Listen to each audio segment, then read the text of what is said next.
1900 ईस्वी। भारतीय युग कब से माना जाता है? तो 1868 से 1900 ईस्वी। के प्रवर्तक भारतेंदु हरिश्चंद्र जी का जन्म सन 1850 ईस्वी में काशी में हुआ था। तो क्या होगा? भारतेंदु हरिश्चंद्र जी का जन्म सन 1850 ईस्वी में काशी में हुआ था। इनके पिता गोपाल चंद्र, क्या नाम था? गोपाल चंद्र था, जो गिरधर दास उपनाम से काव्य रचना करते थे। और भारतेंदु हरिश्चंद्र जी के नाम से ही भारतीय युग चला। जब ये 5 वर्ष के थे तब इनकी माता पार्वती देवी, और जब ये 10 वर्ष के थे तब इनके पिता का देहांत हो गया। तो जब ये 5 वर्ष के थे तब इनकी माता का स्वर्गवास हो गया, और जब ये 10 वर्ष के थे तब इनके पिता का स्वर्गवास हो गया। विमाता मोहन बीवी का उन पर विशेष प्रेम न होने के कारण इनका पालन पोषण कालिक दमा, दाई और तिलकधारी नौकर यानी दाई और नौकर दे दिया।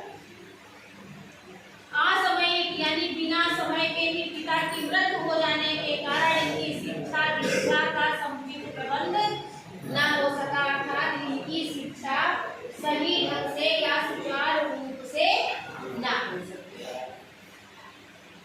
उनकी आरंभिक शिक्षा घर पर ही हुई, जहाँ इन्होंने हिंदी, उर्दू, बांग्ला एवं अंग्रेजी भाषा का अच्छा अध्ययन। इसके पश्चात किंग्स कॉलेज वाराणसी में इन्होंने प्रवेश लिया, किंतु काव्य रचना में रुचि होने के कारण उनका मन अध्ययन में नहीं लगा और उन्होंने श्रीविधि कॉलेज को छोड़ दिया। जब ये 13 वर्ष के थे, अर्थात 13 वर्ष की अवस्था में इनका विवाह मन्नो देवी के साथ हुआ। किसके साथ हुआ? काव्य रचना के अतिरिक्त इनकी रुचि यात्राओं में भी थी, और सन 1885 ईस्वी में क्षय रोग से ग्रसित होकर के इनका स्वर्गवास हो गया। कब हो गया? 1885 ईस्वी में। कब हुआ है? 1885 ईस्वी में। और जन्म किस सन में हुआ? 1850 ईस्वी में। कब हुआ? हरिश्चंद्र पुनर्जागरण की चेतना के अप्रियतम नायक थे। बांग्ला के प्रख्यात मनीषी और पुनर्जागरण के विशिष्ट नायक ईश्वर चंद्र विद्यासागर से इनका आत्मीय संबंध था, यानी इनका बहुत घर जैसा संबंध था, घनिष्ठ संबंध था। तो भारतेंदु हरिश्चंद्र पुनर्जागरण की चेतना के अप्रतिम नायक थे। बांग्ला के प्रख्यात मनीषी माने विद्वान और पुनर्जागरण के विशिष्ट नायक ईश्वर चंद्र विद्यासागर से उनका आत्मीय संबंध था, उनका बिल्कुल घनिष्ठ संबंध। पराधीनता से मुक्ति की चेतना और आधुनिकता की रोशनी से हिंदी क्षेत्र को आलोकित करने के लिए उनका मानस यानी उनका मन हमेशा व्याकुल रहता था। उन्होंने समान धर्म रचनाकारों को प्रेरित प्रोत्साहित किया और तदीय समाज की स्थापना की। और कई बार पूछा जाता है कि तदीय समाज की स्थापना किसने की? तो किसने की थी? भारतेंदु हरिश्चंद्र। पत्र पत्रिकाओं का भी प्रकाशन किया, विविध विधाओं में साहित्य रचना का कार्य किया। इन्होंने कवि वचन सुधा, कौन सी पत्रिका है इनकी? पहली पत्रिका का नाम है कवि वचन सुधा नामक पत्रिका निकाली, और उसके बाद हरिश्चंद्र मैगजीन, इसे हरिश्चंद्र चंद्रिका भी कहा जाता था। हरिश्चंद्र चंद्रिका भी कहा गया, उसका भी संपादन किया। इन्होंने कवि वचन सुधा नामक पत्रिका का संपादन किया। कौन सी पत्रिका थी? कवि वचन सुधा। फिर बाद में इन्होंने हरिश्चंद्र मैगजीन का संपादन किया, और बाद में यही पत्रिका जून मास से हरिश्चंद्र चंद्रिका के नाम से भी प्रकाशित होने लगी। और स्त्री शिक्षा के लिए इन्होंने बाला बोधनी पत्रिका का प्रकाशन किया। भारतेंदु हरिश्चंद्र ने काल चक्र में लिखा है क्या लिखा है कि हिंदी नई चाल में ढली। क्या लिखा है इन्होंने? हिंदी नई चाल में ढली, क्योंकि हिंदी का नया स्वरूप लोगों के सामने आ रहा था, तब इन्होंने लिखा हिंदी नई चाल में ढली। और कब लिखा था? 1843 में। और ये चाल सिद्ध और सम्मेलना की दृष्टि से सर्वथा नवीन थी। हिंदी नाटक और निबंध की परंपरा भारतीय से शुरू होती है। भारतीय का प्रभाव उनके समकालीनों पर स्पष्ट देखा जा सकता है और उन्होंने अपने समकालीन का मतलब होता है उन्होंने अपने भी साथ ही परवर्ती लेखकों के लिए पथ प्रदर्शक का कार्य भी किया। उनकी प्रतिभा से प्रभावित होकर काशी के विद्वानों ने सन 1880 ईस्वी में सन 1880 ईस्वी में इन्हें भारतेंदु की उपाधि से भी सम्मानित किया।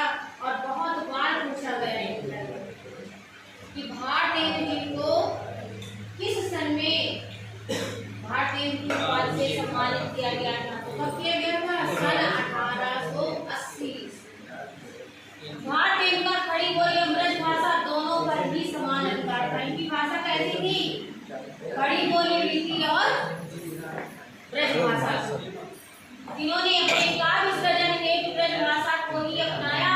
प्रचलित शब्दों मुहावरों और कहावतों का यथास्थान प्रयोग भी किया। यानी जब ये रचना करते थे तो अपनी रचना में कहावतों, मुहावरों, लोकोक्तियों का भी प्रयोग करते थे।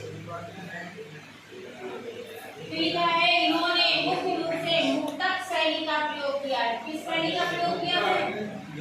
उनके द्वारा प्रयुक्त शैली प्रवाहपूर्ण, सरल, सरस एवं भावपूर्ण है। भारतेंदु की लिखी पहेलियां और मुखरियां लोक में खूब प्रचलित है। अर्थात लोगों ने उनकी लिखी हुई मुखरियां और लोकोक्तियों को खूब पसंद किया। पहले पहेलियां बहुत पूछी जाती थी। एक दूसरे का ज्ञान आंकने के लिए लोग एक दूसरे से पहेलियां पूछते थे, उसका उत्तर जानते थे और उससे ज्ञान आंका जाता। भाषा की उन्नति के संदर्भ में भारतेंदु की काव्य पंक्तियां उल्लेखनीय है। क्या इन्होंने? निज भाषा उन्नति है सब उन्नति तो मूल, अपनी निज भाषा ज्ञान के मिटत नहीं को सूल। जब तक व्यक्ति को अपनी भाषा का ज्ञान नहीं होगा तब तक वो ना अपनी उन्नति कर सकता है और ना ही अपने धर्म की उन्नति कर सकता है। और यदि आप अपने धर्म की उन्नति करना चाहते हैं तो पहले अपने भाषा में अपनी उन्नति करिए। पहले अपनी भाषा सीखिए और फिर दूसरे की भाषा सीखिए।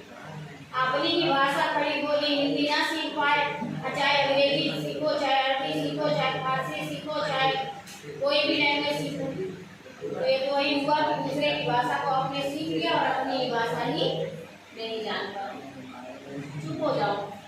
उन्होंने बंगला के कई नाटकों का अनुवाद भी किया है जिसमें विद्यासुंदर, पाखंड विडंबन, धनंजय विजय, सत्य हरिश्चंद्र तथा मुद्रा राक्षस आदि प्रमुख हैं। और इनके मौलिक नाटक है बैठकी, हिंसा हिंसा नामवती, श्री चंद्रावली, भारत दुर्दशा, अंधेर नगरी, नील देवी आदि इनकी प्रमुख काव्य कृतियां हैं। भक्ति सर्वस्व, प्रेम मालिका, प्रेम माधुरी, प्रेम तरंग, होली, प्रेम प्रलाप, वर्षा विनोद, फूलों का गुच्छा, प्रेम फुलवारी, कृष्ण चरित्र, बकरी विलाप और बकरी विलाप पूछी गई। प्रेम माधुरी पूछी जाती है रचना। प्रस्तुत पाठ भारतवर्ष की उन्नति कैसे हो सकती है मूलतः भाषण है और ये भाषण भारतेंदु ने सन 1884 ईस्वी में बलिया ददरी के पस मेले में दिया था और यहाँ उसी भाषण का संपादित पाठ संकलित है। इसमें लेखक ने त्रुटियों और अंधविश्वासों को त्याग कर अच्छी से अच्छी शिक्षा प्राप्त करने, उद्योग धंधों को विकसित करने, सहयोग एवं एकता पर बल देने तथा सभी क्षेत्रों में आत्मनिर्भर होने की प्रेरणा दी। बहुत इंपॉर्टेंट है इनके सारे नाटक, जैसे विद्यासुंदर, पाखंड विडंबन, धनंजय विजय, सत्य हरिश्चंद्र, मुद्रा राक्षस। अन्य मौलिक नाटकों की सूची में देखें तो बैठकी, हिंसा हिंसा नामवती, श्री चंद्रावली, भारत दुर्दशा, अंधेर कौन कौन सी है? भक्ति सर्वस्व है, प्रेम मलिका है, प्रेम माधुरी है, प्रेम तरंग है, होली है, प्रेम प्रलाप है, वर्षा विनोद है, फूलों का गुच्छा, कृष्ण चरित्र, बकरी विलाप। और ये जो हमारे उसमें चैप्टर है जिसका नाम है भारतेंदु हरिश्चंद्र, तो भारतेंदु हरिश्चंद्र जी का लिखा हुआ जो एक चैप्टर है भारत और सम्मति कैसे हो सकती है, तो इन्होंने एक लेक्चर दिया था, एक भाषण दिया था। कहाँ दिया था? बलिया के गदरी में एक पशु मेला था, वहां पर इन्होंने बोला था और उसी को यहाँ पर चैप्टर के रूप में अर्थात कहीं न कहीं बालकों को उद्योग धंधों के प्रति विकसित करना, उन्हें अच्छी शिक्षा देने के लिए चैप्टर आपको दिया गया है, पढ़ाया जाएगा। ठीक है, तो ये है इनका जीवन परिचय।